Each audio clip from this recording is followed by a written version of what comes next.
Hello, hello, hello, hello, hello, everyone. Welcome to another episode of Sree's Daily Global COVID-19 Show. My name is Sree Sreenivasan, and I am honored to host this daily conversation around all things COVID-19. This episode tonight is part of a series we're calling the Stony Brook Journalism episodes. My students at Stony Brook School of Journalism are producing several episodes as part of our Digital Innovations in Journalism course. And tonight's episode is produced by Husbaan, Sheikh, Maheen, Siddiqui, Virain, Palta, and Kaila, Stang. You'll meet Husbaan and Maheen in just a few minutes.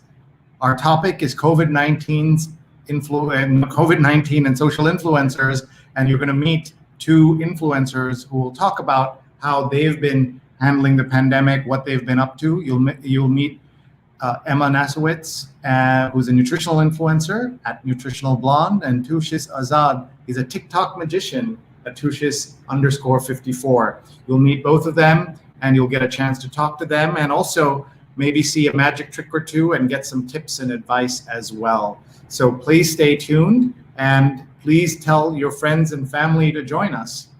Hi, everyone. I'm Sree. I'm the Marshall Loeb Visiting Professor of Digital Innovation at Stony Brook School of Journalism and the co-founder of Digimentors, a social, digital, and virtual events consulting company.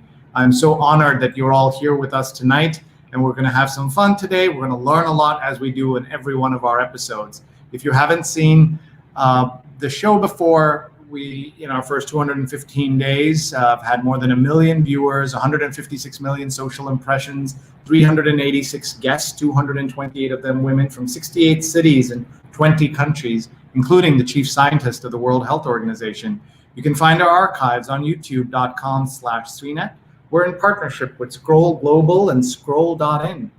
We're very grateful to our sponsors. We're also grateful to our producers, Rose Horowitz at Rose Horowitz 31 and Vandana Menon, Vandana_Menon on Twitter. Please follow both of them, and you will also get a chance to connect with us on all our platforms. We're live right now on Facebook, Twitter, YouTube, and on LinkedIn. So please hit share right now so your friends and family can join us. You can find us on these platforms, and your friends can watch us live or watch us later. So first, let me bring onto the stage two of our students who are going to be co-hosts tonight. In fact, they're going to do most of the hosting tonight.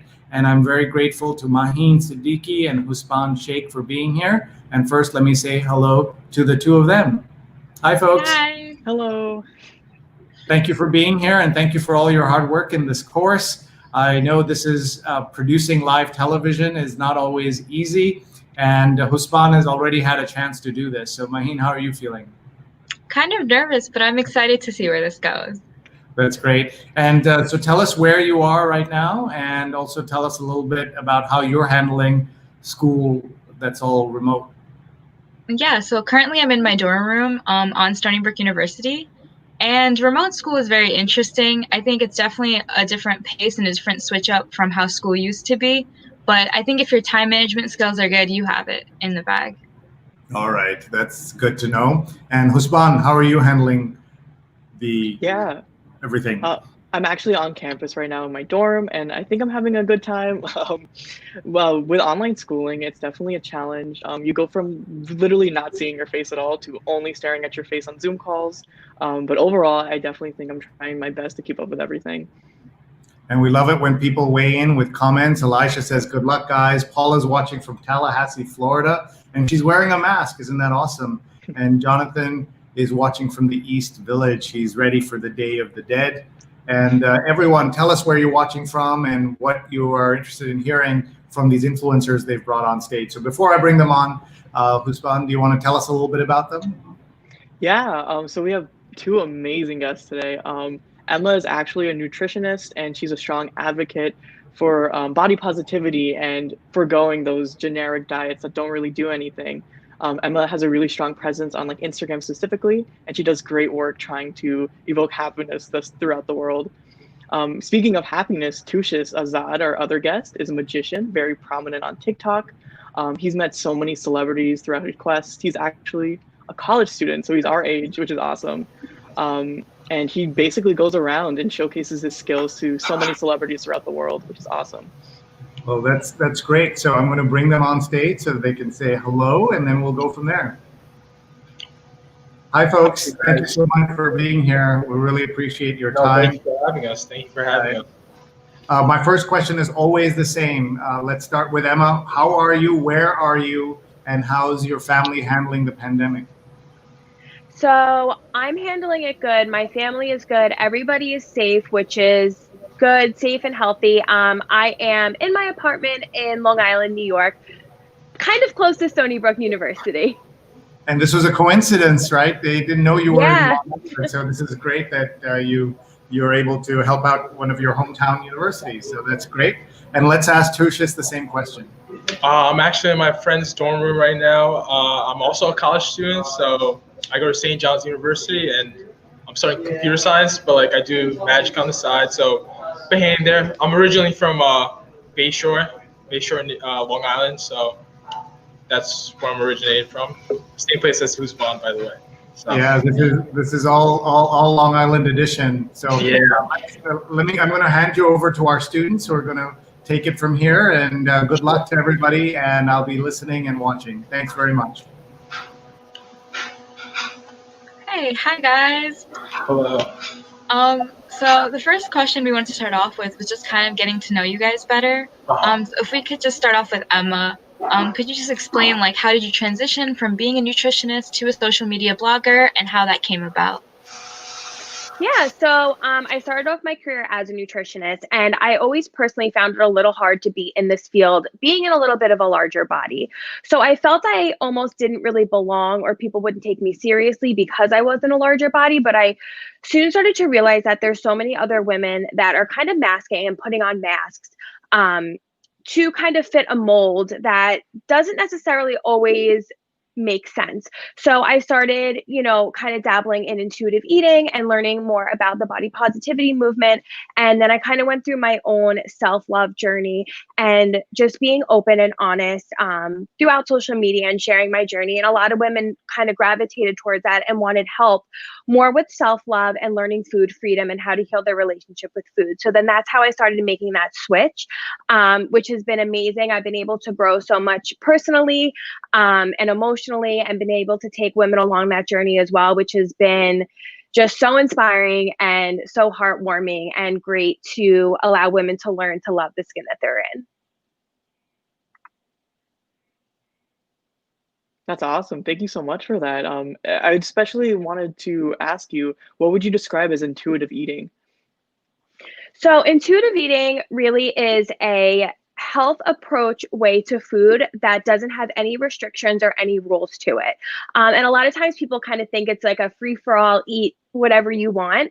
But there's actually a lot of science and a lot of behavioral changes that go along with it. So it's also about learning more about gentle nutrition. So eating things that are going to make you feel good and look good and perform good, but also be able to know that if you do want to have pizza and you do want to have ice cream and you do want to have these things, that it's okay and it's not going to, hinder any type of journey that you're on. So it's really all about, putting good into your body because you love your body and you want to treat it right. So doing that, through nutrition.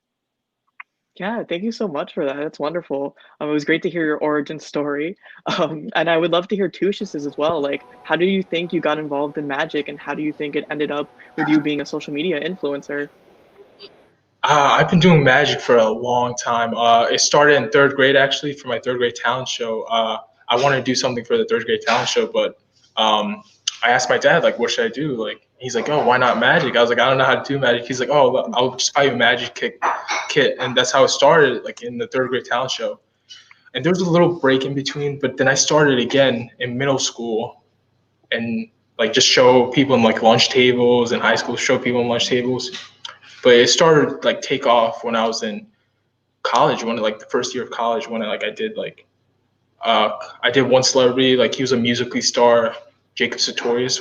I did him and I got like traction from that, and ever since then just been connecting with a lot of people. So that's how it started. That was like That's a run. Super cool. Yeah. I just wanted to ask, do you have a favorite magic trick? Do I have a favorite magic trick? I could show you guys right now. Yeah. All right. All right, guys. But what's your guys' like favorite card? Like, yeah, no, just name out a card so I can like reference to. Emma, do you want to go for a card? A 2 of hearts. 2 of hearts, perfect. I'm gonna go through. All right, 2 of hearts right there. You guys can see this, right? Mm-hmm. All right, 2 of hearts right there. And I'm gonna put it in the middle of the deck. You guys see that, right? Yeah. All right, cool. Name them number 1 through 5. Any number 1 through 5. 4. 4. Look, I'm gonna shuffle 4 times like this. 1, 2, 3, and look, the 4th one. That's the one. Look, just like that. See how if you do 4 shuffles, see how? Oh, that was in the card, right? If you take it, look, you take that like friction. See how that 5 could actually turn into the 2, just like that. Oh, whoa. Oh my. That's awesome. That was so cool. Thank you. Yeah, but yeah, that's like one of my like go-to like magic doing. How long did it take you to learn that? Like overall, like all of my stuff is probably like years, like couple years. But like people say, do I still like learn magic tricks now? The answer is no, because like I just learned. It's all the stuff like I already learned and like just do it on the fly. Yeah, that's awesome. But yeah, like now I'm just like showing out. I guess like that's my moment now. I learned it before, but like now it's like my time to show it out. Yeah, no, that's so great. And Tush is continuing the legacy of performing magic for social media influencers.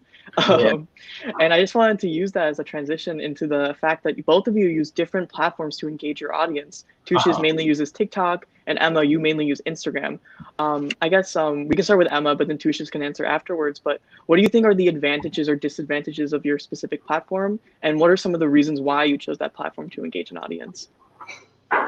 I actually think it kind of comes to like age brackets. So I know a lot of times, college kids and the younger generation, a little bit younger than me, I'm not that old, kind of go into TikTok. And, I have a TikTok. I've been, trying to do it. It's just for me, like learning a whole new platform is hard.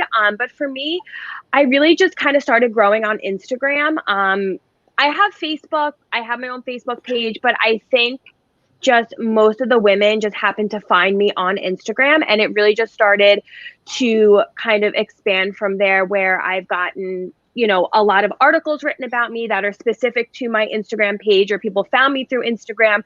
So I think that's why that's the one page that really kind of started to grow. Yeah, that's great. Yeah, I was just going to ask as a follow-up. Ever since like quarantine started, have you seen a difference in like your insights or how people are looking at your page? Yes. So I think people now, it's starting to I think people are starting to go back to work. Things are starting to go back to normal. But in the beginning, I would say within the first month of the pandemic, my insights and platform just skyrocketed because everybody's on their couch scrolling on their phones. You can't go anywhere. You can't do anything. So a lot of people are kind of spending their time on social media to pass the time. So yeah, I would say by far I've grown a lot during this time, and I can see a lot more people viewing stories, a lot more people viewing videos and IGTVs. It really has increased since the pandemic. Yeah. And is there like a specific algorithm you use to post your stories and your like posts? So there's not really an algorithm that I use. Since I'm here in Eastern time zone, I know that, the insights will say to post around 12 o'clock Pacific time. So it ends up being about, 3-4 o'clock our time here. So I will kind of follow that and post around there. But I also try not to allow numbers to fuel when I want to post. So if there's something I want to post and it's in the morning, I'll post it. But one thing I did notice is that since Instagram came out with Reels, that posting Reels, my stuff has really been pushed out to bigger audiences much quicker, and I was able to gain a lot of eyes on Reels versus regular IGTVs. Yeah, I think it's great that you don't let like the numbers and the time define how you post. And talking about reels, because reels are very like shortened Instagram videos, and I feel like that applies a lot to Tushis with your TikTok. So how did you kind of like develop your TikTok? All right, so I've posted like, this was like 2 years ago. I posted like videos on Instagram, like me doing magic to like people on Instagram, right? And then like one of my friends, he got like a viral post on TikTok, and he's like, "Oh, yo, like I think you should like join, like post like your magic stuff there, or like just random videos there." So I just checked it out. I was kind of skeptical at first. I checked out. The best thing about like TikTok is like anyone has like the chance to like blow up, or like have like if someone has a talent, like everyone, like anyone could blow up. Like you could have 0 followers, you could have 100,000 followers. Anyone has like the ability to blow up easily than other platforms do. So that's the thing about TikTok. So about like a year ago, I hopped on TikTok. It wasn't going anywhere. I just did it for fun. Then like I did my magic stuff there, and like a couple of the magic videos started getting traction. And like I think one of the videos blew up to like a couple 100,000 views, and it's all history. Then started collabing with other TikTokers, and that's how my TikTok grew, I guess. Oh wow, that's awesome. Do you remember the specific video that blew up in the first place? It was with the Stranger Things. His name is Gideon Matarazzo. It was just me like sharpening a pencil, and that was like the first time like it blew up. It got me to like it blew up. It got like a lot of likes and views, but not really like a following. I think I might have gotten like 1,000 off that. But that was just a start. Like ever since then, like another magic video blew up, and like other magic videos started blowing up when I was like hanging out with like other TikTokers, and like over time it went from like 19,000. I think I was like at 19,000. Then I did Charlie D'Amelio, which is like one of the biggest TikTokers today. And at the time she wasn't that big, but she was definitely on the rise. And that was the one that like got me like one of the most traction videos. How did you for get sure. in contact with like Charlie and Gaten and stuff like that? I think Gaten was just like having like he was in Long Island doing like a tour and stuff, and I just asked one of like the managers for the bar. He was performing at a bar, so I was like, "Oh, like can I volunteer somehow?" And he's like, "Yeah, why not?" And for Charlie, like I tried reaching out, and like keep in mind, like Charlie, they're big time now, but at the time they had like they're on the rise, so they weren't that big. So I reached out to their mom and came to a meet and greet. They actually invited me to their second meet and greet to perform for the fans, which is amazing. And yeah. Yeah, that's wonderful. And I think you brought up an interesting point, like an interesting talking point. How do you consider the differences between like having a video blow up and then actually like amassing a follower count? Because this also applies to Emma too. Like you might have 1 or 2 posts that might get a lot of traction, but how do you work towards like engaging an audience and retaining them as followers? I guess Tushis can answer first, and then Emma can give her insight as well. Thank you. You gotta do what like the people love, you know what I'm saying? Like a lot of people on TikTok these days, yeah, they might have that viral video, but it's just becomes viral video. But once like you get people like you start like a niche, like I say like I've had like developed a little bit of fan base where like I post stuff and like it still gets traction even if it's like not magic. But you gotta do like what like people wanted. So when I started out, it would be like the magic tricks, and like that would be like the stuff that got traction, especially with like all other like known people like Gaten Matarazzo from Stranger Things, or like other TikTokers people looking at. So kind of led me on like the magic tricks, but like over time like people like start looking at you as like a big known thing, so your other videos blow up too. So I'd say yeah, that's the difference. Like a lot of people like don't need to get their niche, you know. I would say that's like the good way to start if you're like have a brand or something. Find a niche. Yeah, thank you so much. And I'm going to ask Emma the same question. How do you work towards retaining a follower account as opposed to like just having something blow up?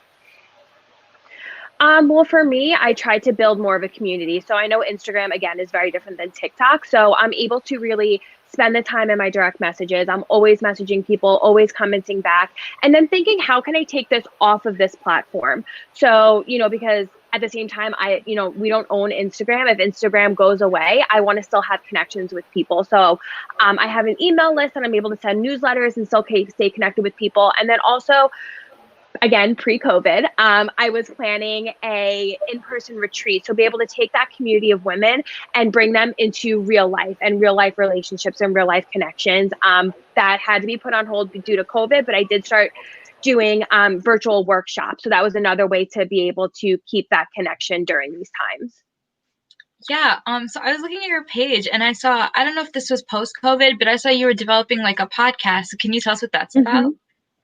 Yeah, so I started a podcast about like 2 months ago. So I talk everything about nutrition, everything about, how the body changes. So I had one of my friends, Shelby, on there, and she talked about learning to love your body through motherhood. So the different things of how your body changes and what her experience was, like with that. I speak about different types of eating disorders, different types of confident coaching. So really there's just no, parameter. It's just really talking about all things real and what kind of goes on in life for women. And was that like born out of COVID because of like the lack of being able to do in-person activities? Yeah, a little bit. I did actually start a podcast about 2 years ago that I had one episode and I stopped because it's like a beast and it's very it's a lot of work and it's hard to keep up with. But I, decided to make this again, like you said, since COVID, being able to just have another outlet to be able to connect with people, was able to have a podcast. And I've also had more time on my hands to start a podcast. So it kind of just fell in, I think, at the right time.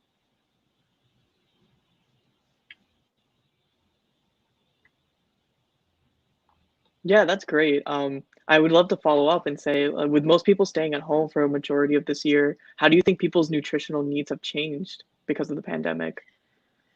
So I've seen two different things. I've seen nutritional changes and I've also seen body image changes. And that was really big for women. I think just being home, whether it's women feel that they're overeating or men too, feel that they're overeating due to boredom or maybe not knowing how to cope with anxiety and the craziness of the world. Some people felt that they have gained some weight and then you're at home all day and you're staring in the mirror. So a lot of people came to me with body image issues that maybe they never had before or were just kind of amplified during this pandemic. And I had I had body image workshops that I offered. I had about 6 of them, which were really, really popular. And it was great to be able to give tips and tricks to, learn things on different coping mechanisms and how to have a better connection to your body to be able to kind of get through the stickiness that we're all going through. And another thing too is really allowing and teaching women how to have coping mechanisms other than going to food. So whether it's eating out of boredom or eating out of depression or anxiety or stress. So I think a lot of people, I know me included, like, nobody's perfect, definitely have been eating and indulging a little bit more during this time. But I think sometimes an ice cream sundae can kind of, get your stress away, which is totally okay from time to time, but just making sure that you do have other healthy coping mechanisms to be able to deal with those negative emotions.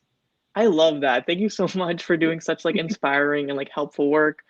In a way, it seems like the pandemic kind of like helped you inspire other women to take charge and to continue following themselves. And I just think that's so wonderful.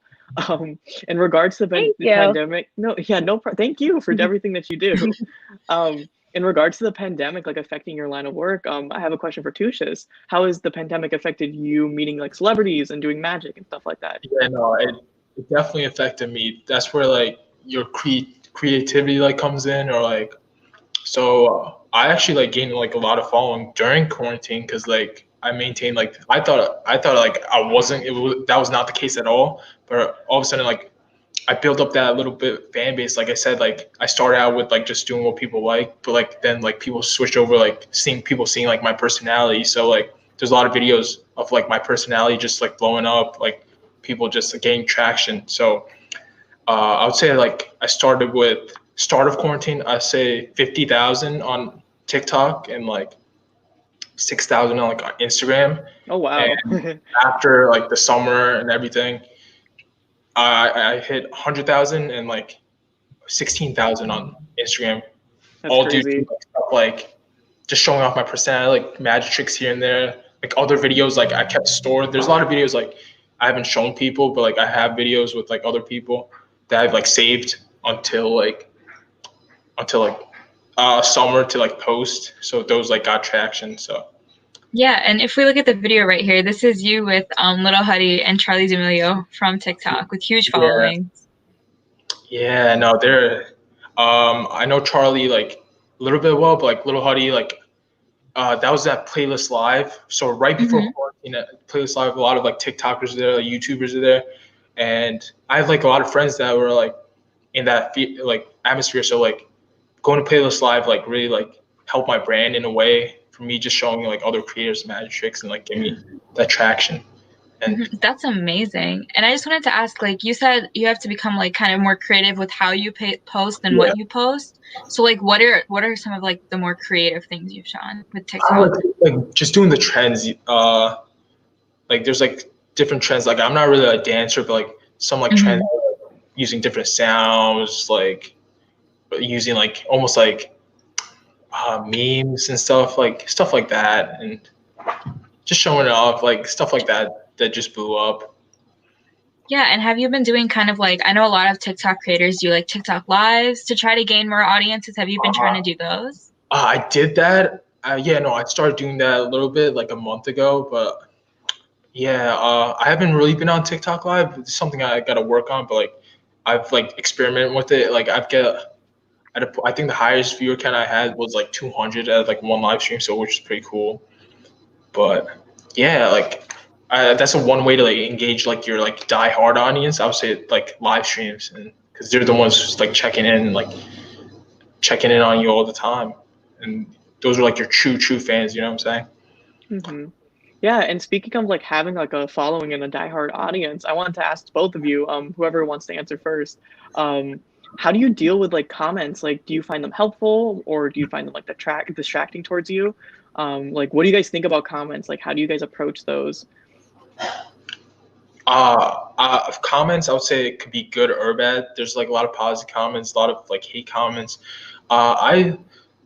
You want to respond to like your fans that give you big positivity, like good feedback, because those are your like people that support you. But like all the hate comments, like I would say like for anyone, just ignore them. Just try to ignore them, because like you made it this far. You know what I'm saying? Just keep doing what you were doing, because like you wouldn't make it this far if you didn't.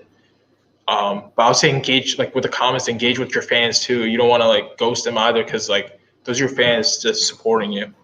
So I would say that's my take on comments. Yeah, thank you so much for that. I was wondering, how do you feel about them, Emma? I feel the same exact way. Like I do get, negative comments, and I personally just delete them, get them out of there. I think it says more about them than it does about me. And I always will comment back and start conversations with my community and people that are showing me love and support and asking me questions, and whether they want to know more, I will always, take the time to answer them. Yeah, that's wonderful. Thank you so much. And we have an audience question actually for you, Emma. So the question is, a lot of my family members make bad decisions with food. They're not making nutritional choices for their long-term health. What should I do? So it's hard, because you might be seeing something that they're not seeing at this time, and you can tell them until you're blue in the face. And if they're not listening, unfortunately, you just have to support them and meet them where they're at. So maybe you can start with tiny little switches. So I know I like to do this with my mom. So hi, Mom, if you're watching this, which I know she probably is. Maybe you can swap something out, like instead of doing butter, swap for olive oil. Or if you want to swap maybe, something easy like white rice for whole grain rice, like brown rice, it's going to have a little more nutritional value. So maybe start doing little tiny swaps where they can, but you're going to have to kind of meet them where they're at and support them along their journey, and just try to be there for them and keep encouraging them to make, a little bit better choices. Yes, that's great. Do you have like, I know a lot of people have like alternatives or things they swap out for, like I know you said olive oil and Butter. butter. So do you have any other like kind of good ones that we could do? Sure. Well, I do have to say I love butter. I will put butter on things, but like every once in a while, you gotta you got to have the good, the good healthy fats in there as well. One thing that I actually did just start doing, and it's not really too much of a swap, but I don't know if you ever tried like the chocolate hummus that they have in the supermarket, but that's kind of been my like go-to dessert, which doesn't make me feel like I'm indulging that much, like having chocolate every single night. But just having some strawberries with the chocolate hummus has been a really good craving, like, craving for my sweet tooth. Some other types of swaps that you can do would be maybe if you want to swap out mayo, you can do, I like to do avocado, but they actually do have like avocado oil based mayonnaise now. Like everything is, with marketing, they change everything around now, which is kind of cool. But, or you could even do, they have like plant-based butters as well. Again, swap out white rice for brown rice, which they both have their own nutritional content, which is great, but the brown rice is going to have a little bit more fiber in it. Same thing, you can swap something out for sweet potatoes, which is going to have just some different types of vitamin profiles to it versus a white potato. And then you can have the good old, now everybody's swapping everything out for cauliflower. So sometimes I will like to have like a cauliflower pizza, but if you don't want that and you want regular pizza, then go with the regular pizza. Oh my God, Emma, this is why you're the pro. You're an icon. Spitting out the facts. So yeah, like in terms of making connections with individuals, like obviously you make connections with your fans, both of you. How do you go about like networking? Do you think it's a necessary skill to have to be an influencer, especially during COVID where you can't really leave your house as much? How do you go about digitally networking? I guess I can ask Emma first, and then Tushis can follow up after. So it's definitely hard. I mean, because really networking is more done like person to person, and we really can't do that right now. So one thing, again, like I said, I've been trying to take people off the platform into something else, such as workshops. And I'm hoping to do in-person meetings and workshops and, seminars soon. But another thing is to do live. So during COVID, I've done a couple Instagram lives. So I'm able to connect with people, in the moment, right on the spot, be able to answer questions, just talk with them. And yeah, just trying to connect and do what you can, during this hard time, and just let people know like they're not alone, letting people know that what you're going through, like whether you're going through some sadness or stress, anxiety, like it's completely normal during this time. So sometimes making those connections on more of just like a human level, like showing people like I'm human too. Like just because my Instagram feed might be curated perfectly doesn't mean I don't have feelings and doesn't mean I'm not struggling during this time. So I think just kind of bringing it back to reality and connecting with people, and showing people that you're real, like going on lives and just talking with them really helps during this strange time we're all going through. Yeah, for sure. That's such an awesome answer. Both of you guys are both super easy to talk to. Although you guys have amazing like follower rates, it just goes to show that all media influencers have like a person behind them. And I think like using lives, for example, like you mentioned, is a great way to humanize yourself. Yeah, so I'm gonna pose the same question to Tushis. Like, how do you go about like networking and trying to build connections out there? I would say networking is crucial, and it's COVID's really hard, and I was that type of guy. Like I was a big networking guy. I would go like try to like hit up every single like DM or like every single email. I'll even go like far as email, like just try and find like do my research to like get in touch with these people. That's how like mainly I got in touch with these like connections and have a skill, so I have like something to show them, to provide them, and it only takes like 30 seconds of their time. And I get a video, it could help their brand, which is like, it could like blow up. So in COVID times, I made like connections before COVID, like all the magic tricks I did, all the celebrities. So like me just like, they like follow me on Instagram or something, just me DM them saying like, how's it going? Or like Emma said, like just go on like Instagram Live, and humanizing yourself is one way to like connecting with your fans and just show your human side. Cause like, at the end of the day, like people don't realize like with those negative comments, like I'm human too at the end of the day, and like I do have feelings. Sometimes it hurts, sometimes sometimes I ignore them. But but I think networking is crucial for like anyone in life to go towards their goals. Because if you have that mindset of just like being your own person, just doing what you're doing, like that's a tough path. But when you have other people to support you or help you or like look different angles, I think that's where people go here to here in life. So. Yeah, I no, think you that's such a great response. Oh, I'm sorry, Maheen. You can go. No, it's okay. I was gonna say, I think you just brought like a great perspective towards networking. I know a lot of people are afraid of kind of like rejection or afraid of not getting the connections they want. So I was gonna ask, how did you like deal with rejection? Oh yeah, no. People think, oh yo, like I always like it's like 100%. Like actually no, a lot of people. I've got like a lot of rejections all the way like back from high school. Like people are hating on me, like, oh, Tusha's like, why are you doing magic tricks? So, and I found like magic tricks as like a tool to like actually network myself instead of like just talking to them. I have a skill to show them and enjoy the moment, and then building friendships off that. So magic has been like deck of cards that got me along with like the connections I need and like just meet different types of people. So, but rejection, I would say like, don't be afraid of rejection because like there's 7 billion people in this world. Like one rejection, there's gonna be someone that wants to help you out or like wants to be your friend. So that's what I tell the people with the rejection. The worst that they could say usually is no, unless there's like rare circumstances. I don't know, but it's usually a no. That's awesome. Thank you so much, Tushis. I also wanted to ask you a quick follow-up. I know Emma before mentioned like in terms of like age, like engagements, like younger people often opt for TikTok and then like older people maybe like Instagram, Facebook. Do you feel that people like underestimate you because of your age? Like, do you feel as though like your opportunities? Yeah, for sure. I'll take a pass. I think I'm getting that respect level where I'm getting to that point where people are gonna start respecting me just because I'm just getting older. You know, I'm not that kid anymore, and like, I'm actually like a true, like me, like with my resume, all the people I met, all the people I did perform for, all the fan side build up, I think that also like goes towards like my respect level. So I think it's a little bit of both with like age and like your resume, your portfolio that you're building up that allow people to respect you more. Yeah, that's awesome. Thank you so much, Tushis. And I'm gonna ask Emma a similar question. Are you working towards like trying to engage like a younger audience? Like, how do you think you should go about that? Like, what are some of the challenges you might face when doing something like that?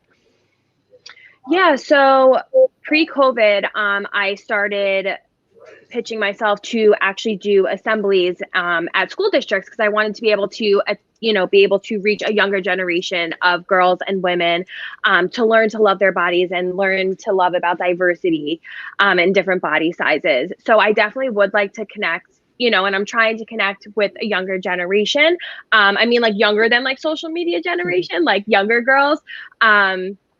Just to be able to instill things in them that I wish was kind of instilled in me when I was younger. And I think the world has changed so much, especially with social media and the internet and bullying, and things are just so different now than when I was in middle school. So that was something that I was planning, my big to do for 2020, which is not happening at the moment. It's going to happen hopefully next year. But yeah, that is something, like I said, I went on TikTok. I have a couple TikToks. They're horrible. I'm sure they're amazing. Have you seen that TikTok where it's like, oh, if you're over 30, like, you don't want to listen to it. And then there's the woman's like, how do you do this? Like, that's me. Like, I'm trying to figure out like how to do TikTok. But yeah, I mean, it's fun. It's a lot of work. It took me over an hour to like make and edit and figure out how to make one that I was like sweating by the end of it. So it's definitely a very big learning curve. Even though I'm only 30, I felt like I was so much older because I couldn't figure out how to do it. And the same thing with Instagram Reels too. When they came out with that, it was a really big, learning curve with that too, that I actually found it easier to make the video on TikTok, save it, and then upload it to Instagram Reels. But yeah, and I think that's an interesting point because like Instagram's kind of like centralizing like so many different platforms. Like they have like Snapchat stories like on Instagram. They have TikToks on Reels instead on Instagram. I know you mentioned that you think it's a little more complicated, but like do you like centralizing all the social media, or do you think it's better if it's like more spread out? And this can be asked to both of you, but Emma, if you want to talk first. I think it's better a little bit spread out just because it kind of gives you more content to work with and you can repurpose a lot of content. So I've actually been doing that, like making a TikTok and then saving it and then putting it on Instagram too, instead of making two separate ones, just being able to repurpose that content to hopefully be able to reach, a larger audience. Yeah, and I just had like a follow-up question to the point that you brought up about spending like all this time creating the content. And I wanted to know, like, how much time do you guys, both of you, spend on average on one post? Well, I mean, it depends. So I try to batch work my photos. So I'll do, a photo shoot. I'll try to get like 3 to 4 photos and just kind of have them in my camera roll to be able to post. But I would say it's literally a full-time job. Like, people don't realize like how much work actually goes into writing the captions, getting the content, whether you're doing a video or a photo, writing the blog post, getting it all ready. So for me, I would say probably about like 20 hours a week I spend Oh, wow. getting my social media content. Yeah. Yeah, for me, I would say it's like the same thing. Like, people think it's just like an easy thing. Like, if you want to like build a brand or something, you got to put like the best quality and like make sure it's like the best quality of work that you're putting out. You don't want to put out like some random video or like bad quality video because it's just not going to attract people. And that's it. I would say like I spend like a lot of time on one post, like just editing, make sure like all the angles are good. And I spend a lot of time just like going out and just doing the magic tricks too. So like sometimes it's like the best type of content. Like there's other like behind the scenes footage that like I don't even release.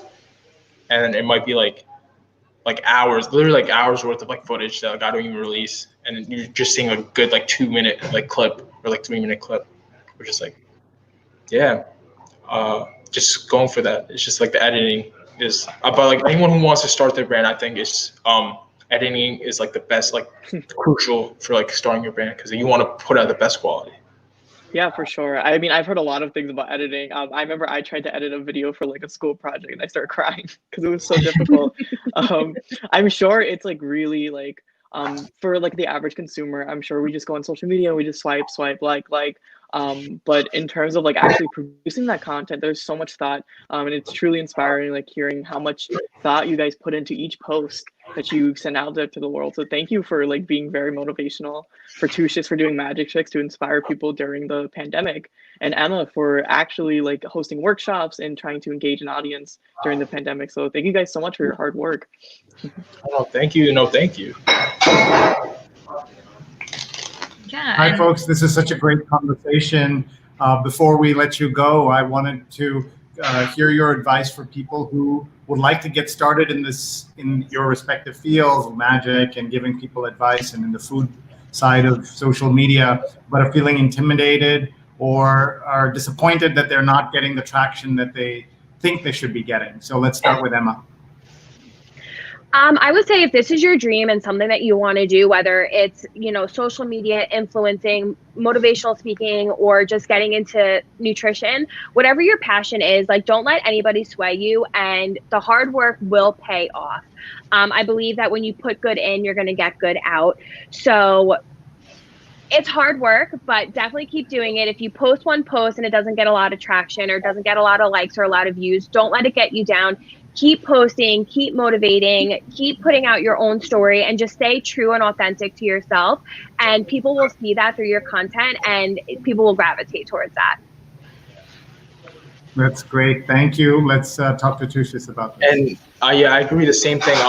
There's going to be people that like, if you really love what you're doing, I'll just say like, just listen to yourself first before you listen to anyone else. Cause like, your parents are going to say like no because they're just trying to protect you, and your friends are going to say no, but you're going to have like this gut feeling inside your body like, yo, like I think I should do it, and I think you should just like go for it, just like do the hard work. But also like, I don't want to encourage people to just be like, oh, like screw school, screw like college or anything.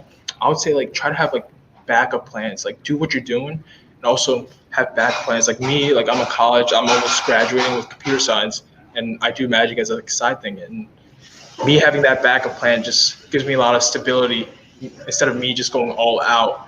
But I'll say like definitely take risks. Don't be afraid to like take certain risks that like your parents might be like not like encouraging. Just like I would say take risks. Well, that's very helpful. And do you worry that you may lose the audience as tastes change as newer people come in the game? Do you worry about that? Sometimes, but like I don't stress about it, because like I made it this far. You just gotta believe in yourself before. As long as you believe in yourself, I feel like good stuff will happen. And just keep doing what you're doing. And yeah. I mean, I think there's room for everybody in the social media space. I think everybody's going to have a different story, even though there might be similarities. Everybody's going to have a different journey. And I'm always rooting people on. If I had people that message me, say, how did you get started with this? How do I start a blog? How do I start a podcast? You know, how do you become so confident? I will always give tips and tricks. I will always let people know because I think there's room for all of us here. Yeah, and one thing I would like encourage people to do is make that first step. Like a lot of people like to say like, oh, maybe like not today, maybe tomorrow. Always try to make that first step, because like if you're not even make that first step, like let's be honest, it's not gonna happen like anywhere in the future. Just make that first step, and like I'm telling you guys right now, like there's gonna be people that are trying to like say no, like no, just don't listen to them. Just try to make that first step and see where that first step takes you. It might blow you up, it might not. Like it's just a first step. No, that's great. Look at this great comment from Lori White. She's the president of the Greater Providence Chamber of Commerce. She's been a guest on our show, and look at the very nice comment she gave there. And people are saying, nice job, love this idea. And some shout outs for Long Island, I can see here, Bayshore. And at least one comment on the lighting. I think the good lighting is with Maheen and Emma. I think the rest of us need some work on our lighting, but the two of them got their lighting game is strong. And we have at least one fan of Husbaan's hair. Yay!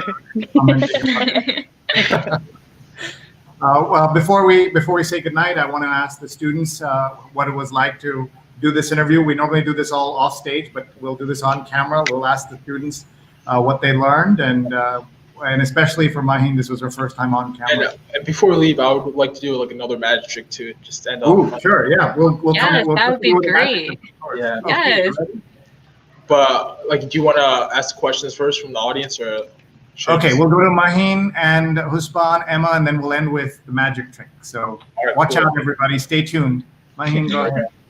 Yeah, so this went really well. I just wanted to thank you both for coming and for providing such insight. I was like aware of the platforms, but I wasn't aware of how much work went into it and how you guys like engaged with the community. So I thought this was a great discussion. It really was. Well done. Husbaan. Yeah, same thing for me. I hosted before, but this is super fun, very conversational. You guys are awesome. And one thing that I really liked is that although you guys produced completely different content, I thought it was cool that you had some similarities in regards to editing and dealing with comments and trying to establish yourself. So it was so interesting to me that through the digital age, we were able to like create such great followings and create platforms for ourselves. So thank you so much for providing such a great insight and doing amazing things. Great. Emma, a final thought from you. Apollo says, I'm glad to be here and it's awesomeness to see. So thank you, Apollo. I thought this was great. I think you guys did absolutely amazing. You're going to have great professions, you know, coming your way in the future. This was so much fun. I'm really excited to be able to help, you know, fellow Long Islanders. And also I know there's people here from Bayshore, and I live in Bayshore, so I feel like we're all connected and it's just meant to be. That's so awesome. So yeah, this was great. Fantastic, and we have a good job, Maheen, and all the guests. And we're now going to finish up with a magic trick. So everyone, stand by, stand back, sit back. Yeah. I want to show you guys. It's a regular deck of cards, right? Like it's all different. There's not like a same card anywhere. Okay. Just want to, guys, name out a card once again, so I can like. King of Hearts. King of Hearts, perfect. Watch, I'm gonna try to find that King of Hearts. All right, cool. King of Hearts, right? All right, look, I got the King of Hearts right here. Look, I'm gonna put it in the middle again, like right there. And look, I'm gonna shuffle a couple times right there. A couple cuts like that. And again, like all these cards are different, right? Look, I'm gonna do shuffle one more time like that. Cuts like that again, just like that. See how I got? That was not that was a jack, right? Look, last time you saw it change. Look, this time you're actually gonna look. You guys can see, right? Mhm. Yeah. Mhm. Find that right spot. See how the king comes back. Oh. Oh. Not even that. Look, I'm gonna take that king, right? I'm gonna take it. I'm gonna put it in the middle like that.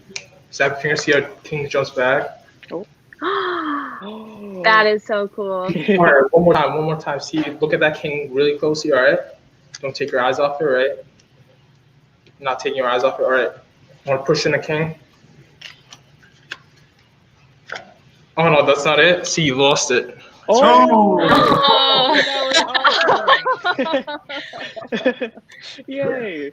Amazing. That Was really great.